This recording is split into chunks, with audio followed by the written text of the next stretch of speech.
Journal Record Associate Publisher Ted Struley joins us to discuss more stories making news in business this week. Ted, thanks for being with us. Glad to be here, Susan. Well, the battle for control of SandRidge Energy has moved to a new level. What's the latest there?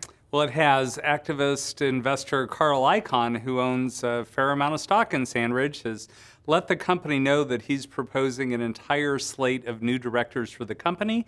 We think that slate would be a group of people like-minded, obviously, with Icahn, who would probably be inclined to effectively sell the company.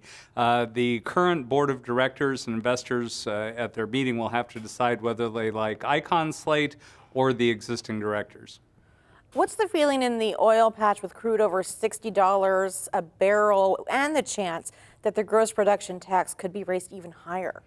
Well, there's a lot of concern about that right now because the legislature, as you know, just recently increased the gross production tax on new wells from 2% to 5% to help pay for education. But there was already a state question headed for the ballot. They're still collecting signatures. If that ballot were to pass this fall, that could take those gross production taxes up to 7%.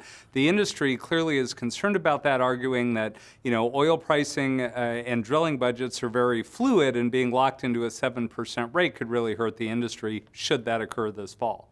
Well, over at the Corporation Commission, they've been struggling with new fees to finance oil and gas division and the seismicity department, but they may have a new approach. Is that right? Well, they're thinking about it. They've been talking about their fee income because they don't keep 100% of it, and they're really struggling to fund those departments and enforce the things that they're supposed to do.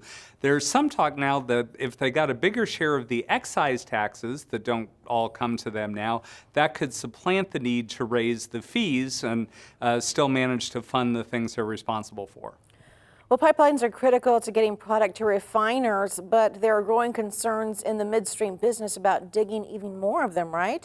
Right. There was a big pipeline conference up in Tulsa this week, and the head of Magellan Midstream was talking about this. The Permian Basin is very productive.